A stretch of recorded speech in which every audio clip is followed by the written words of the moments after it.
we had hoped that was going to be a fun reveal for the movie, but now that it's out there, yeah, I think part of Hiccup realizing that there's a part of him that's missing is kind of drawn out from the first movie. This idea of what happened to his mother, and where was she, and so we thought, well, wouldn't it be interesting if she's been missing for 20 years, and in those 20 years, like Diane Fossey, she's been living among dragons and learning their ways and discovering their secrets and becoming their fierce protector. And if Hiccup were to run into that person, well, of course, then, here's this other side of him that's just living this intense, interesting, dragon-centric life. No wonder, he's this dragon whisperer and such a square peg. So it's really about kind of expanding his own self-discovery. Better for the film universe versus television?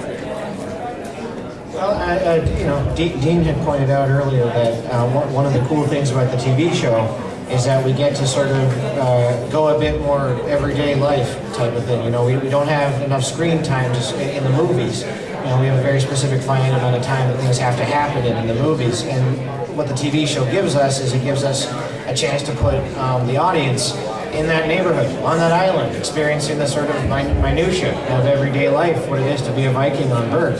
And I'll let him talk about what he thinks would make a good movie.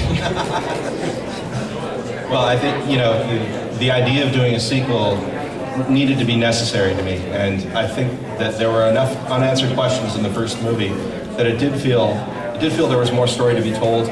But my pitch was that it be a trilogy, so that it could be the middle act of a 3-act story, and that it will culminate in a very finite way, in much the way that Cressida Cowell's books end. So the disappearance of dragons and kind of what happened to them, and Hiccup's completion as his coming of age. So there's a lot of interesting stuff there, lots to explore, and I think that the stories kind of write themselves. The moment that you leave the island of Berk and venture off into this rich world that Cressida Cowell created, where there are different types of dragons with different abilities all over the place. It's just a fun world to live in, and very easy to write, actually. Yeah, I think it's fantastic. You've also been doing the TV show as well. Thanks. So I guess it's rare to see that happen when you see a TV spinoff made for these movies, and to see the star of the movie, comes back for the same character in the TV show as well. How did that come up, and how do you think it's worked out where you get to see Hiccup evolve over the movies and the show as well?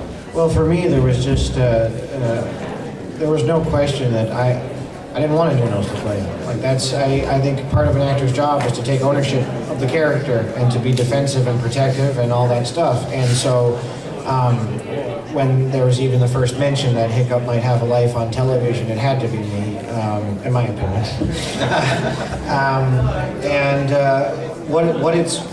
What it's really cool about the TV show is it kind of takes place in between the two movies.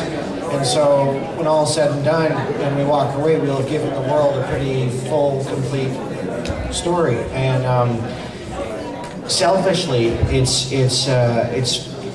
kept me in that mind space. And so like a lot of people have been asking what it's like to come back to this character and come back to this world, and my answer has constantly been, I never left.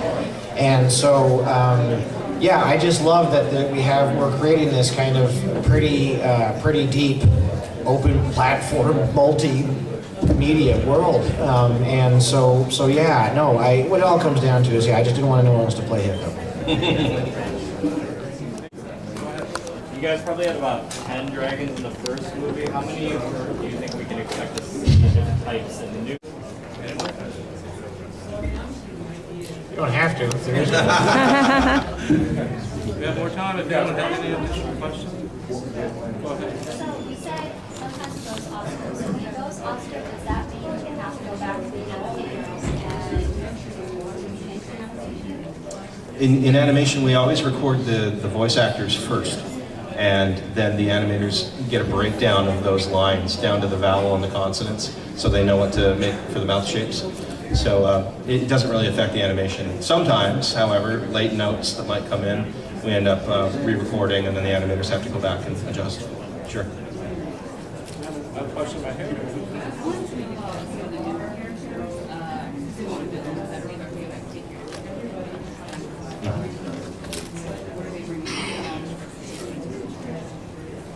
the scope gets really big in this movie, and what Hiccup discovers while he's out mapping the world is that there's a brewing conflict. That conflict being incited by a very ambitious conqueror who's looking to build a dragon army. And he's played by Jaimin Hunsu. His name is Drago Bloodfist. And Drago Bloodfist employs dragon trappers. One of the best dragon trappers, the self-declared greatest dragon trapper of all, is Eret, son of Eret, played by Kit Harington. And he's a guy with some misplaced loyalty, but we sort of pan him out through the movie. And then the third character who I've made mention of is Hiccup's long-lost mother, who is played by Kate Blanchett. And she's kind of waging a one-woman war against Drago's ambitions by actually rescuing those dragons and whisking them back to a sanctuary where she mends them back to health. Loved your character this entire time. How much input do you get to give towards maybe his reactions or things like that? Do you get to give more input now that you've played it for so long? I'd like to think so, but I really have no idea. I mean, they might just be humoring me, do you know what I'm saying? Like, yeah, sure, go, do that one, yeah, whatever, they won't use it. But no, I'll say that I argue a lot, no, not a lot, but I just sort of like I adore that character, and I'd like to think I'm one of the people that knows him the best. Call me old-fashioned. And so, yeah, that's kind of one of the nice things is that, like, we've been at this together for a while now, and so it's kind of like, I don't know, it's just a beautiful collaboration, and if nothing else, they allow me to chime in. So It's absolutely true. I think Hiccup is so similar to Jay in so many ways that, you know, when Jay has an opinion about the character, what he would say, what he wouldn't say, or how he might say it, yeah, I give up the fight because I know I may have heard it a certain way in my head, but that's me second guessing him. And he's the greatest authority on the character, so I try to get it in the neighborhood and he takes it home. thanks. Would actually begin to set up the second movie. So that's the beauty of it. They've done 2 seasons that were intentionally not stepping on our toes in terms of the surprises and reveals that we have. Now that the second movie will be out there, then the 3rd season that would follow it could get a little closer to the setups of those things, and yeah, hopefully create a seamless narrative. I know that there's been quite a lot of talk about, you know, expanding the world with different novels and you know, young adult novels that would kind of explore different characters and different backstories, and so that's all yet to come. I know the general idea is out there, and it's a big ambition. We want to keep developing the world and just make it go as far as we can. But specifics I'm not that aware of. A character in this movie, like perhaps a dragon creature or a hapless Viking or anything? No. I do a lot of the temporary voicing. In fact, I'm the temporary voice of Hiccup until Jay comes in. It's horrible and embarrassing. I'd never let any of you hear it.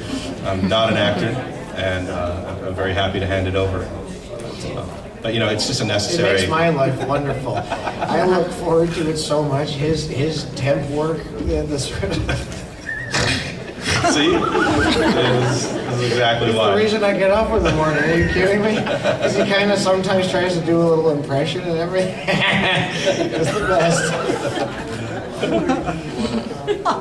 Well, Dean and Joe, thank you. Thanks for having us. Thank you.